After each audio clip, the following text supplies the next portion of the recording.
students. This is 11th class chemistry. The topic is imperfections or defects. इनमें है solid state में है first unit है इसका केमिस्ट्री का।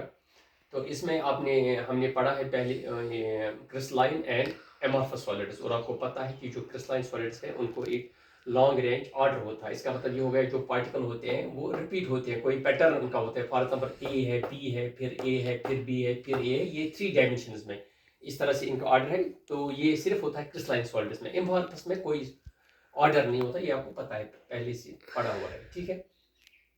लेकिन ये है कि जब हम क्रिस्टलाइन सॉलिड्स हम कहते हैं इनका एक ऑर्डर है, लॉन्ग रेंज ऑर्डर है, लेकिन ऐसा होता है कि हमेशा या जनरली ये होता है कि इनमें कोई ये ऑर्डर जो होता है ये बिल्कुल परफेक्ट नहीं होता, इसमें कहीं ना कहीं कुछ डिस्क्रिपेंसीज आती है, यानी मतलब इसमें कुछ खामियां होती हैं, यानी जो ऑर्डर होना चाहिए कहीं कहीं पर वो ऑर्डर नहीं होता है। फॉर एग्जाम्पल अगर आपके पास यहाँ पर ए बी यानी for example sodium chlorine sodium chlorine sodium chlorine, कहीं पर सोडियम और सोडियम भी होगा, कहीं पर क्लोरीन क्लोरीन भी होगा, तो इसी को हम कहते हैं कि ये इसमें डिफेक्ट है, या हम कहते हैं इज एन इम्परफेक्शन, यानी परफेक्ट नहीं है, इम्परफेक्ट है। तो इसको हम कहते हैं दिस इज एन इम्परफेक्शन और दिस इज डिफेक्ट। इसका मतलब ये हो गया इन ब्रीफ कि जब आपका ऑर्डर जो होना चाहिए उसमें कहीं पर वायलेशन होती है, वो नहीं होता है, तो इसको हम कहते हैं डिफेक्ट। तो ये क्यों होता है? ठीक है, क्योंकि इसमें जो आपका सॉलिड होता है इसमें बहुत सारे छोटे छोटे क्रिस्टल्स बेशुमार होते हैं, लार्ज नंबर ऑफ क्रिस्टल्स, और इनमें कुछ क्रिस्टल्स में जो ऑर्डर जो है वो डिविएट होता है फ्रॉम नॉर्मल रूटीन ऑर्डर, ठीक है। तो इसमें क्या है कि रीजन इसमें क्या होते हैं? फर्स्ट है जब क्रिस्टलाइजेशन होती है, तो अगर हम क्रिस्टलाइजेशन को फास्ट रेट पर करते हैं, यानी हमने किसी ये को इसको मतलब चाहे अगर आपका सोल्यूशन है या आपका मोल्टन फॉर्म में कोई सब्सटेंस है, तो इसको हम ठंडा करके हम इसको सॉलिड करते हैं या क्रिस्टलाइज करते हैं। तो अगर ये जल्दी ठंडा करते हैं, ज़्यादा ठंडा करते हैं, तो ये सॉलिड में चेंज हो जाते हैं, पार्टिकल्स एक दूसरे के नज़दीक आते हैं। तो इसमें अगर हम बहुत फास्ट रेट पर करते हैं तो इनको उतना टाइम नहीं मिल रहा है अपने आप को एक अरेंज्ड ऑर्डर में रख लें। तो इस तरह से कहीं कहीं पर जो पार्टिकल है वो अपनी जगह पर नहीं पहुंचते हैं, बल्कि कहीं पर क्या दूसरी जगह पर, यानी अपनी जगह जो उसकी है वहां पर नहीं पहुंच पाते, कहीं रास्ते में ही कहीं दूसरी जगह कोई अनजान जगह पर रह जाते हैं। तो उसी को कहते हैं हम कि ये उससे ये डिफेक्ट आ जाता है। तो इसको हम कहते हैं कि due to this defect takes place due to insufficient time in the arrangement of the particles, ठीक है।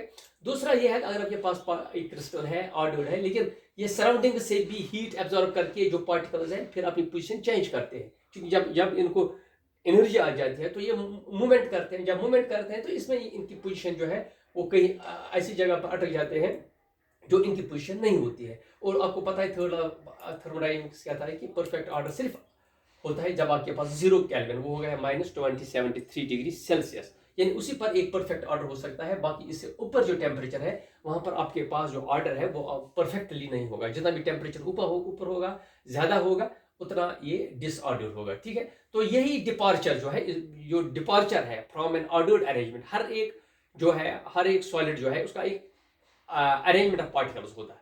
फॉर एग्जाम्पल मैंने आपको कहा सोडियम, अगर सोडियम है तो इसके 6 तरफ क्लोरीन होंगे, 6 तरफ इसके ऊपर नीचे दाएं बाएं और आगे और पीछे क्लोरीन, और हर क्लोरीन के 6 तरफ जो है सोडियम कैटाइन होंगे।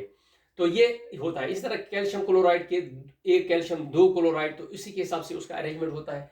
तो जो इसका अरेंजमेंट परफेक्ट होगा उसमें जो डिपार्चर होगा इसको कहते हैं इम्परफेक्ट। हम इसको कहेंगे any departure from the perfectly ordered arrangement of constant particles of a crystal is called imperfect और defect. So it is an deviation from the perfectly ordered arrangement, तो उसी को कहते हैं हम इम्परफेक्शन और defect.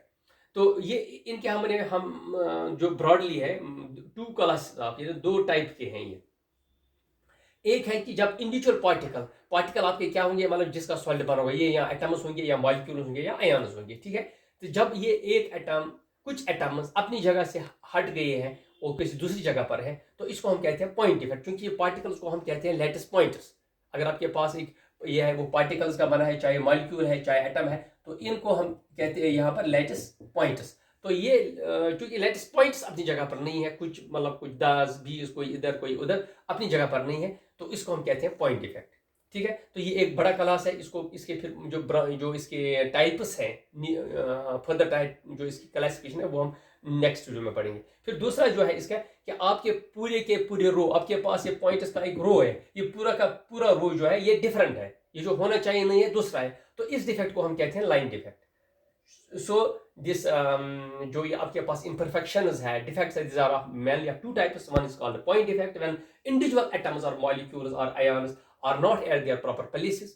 The defect is called a point defect. और जब आपके पूरे rows, when lines of these is points, the lines of these molecules, atoms or particles are different from the regular arrangement, that this defect is called line defect. Okay, तो इससे आगे हम पढ़ेंगे फिर क्लासिफिकेशन दूसरे वीडियो में जो मैं डाल रहा हूँ. ओके.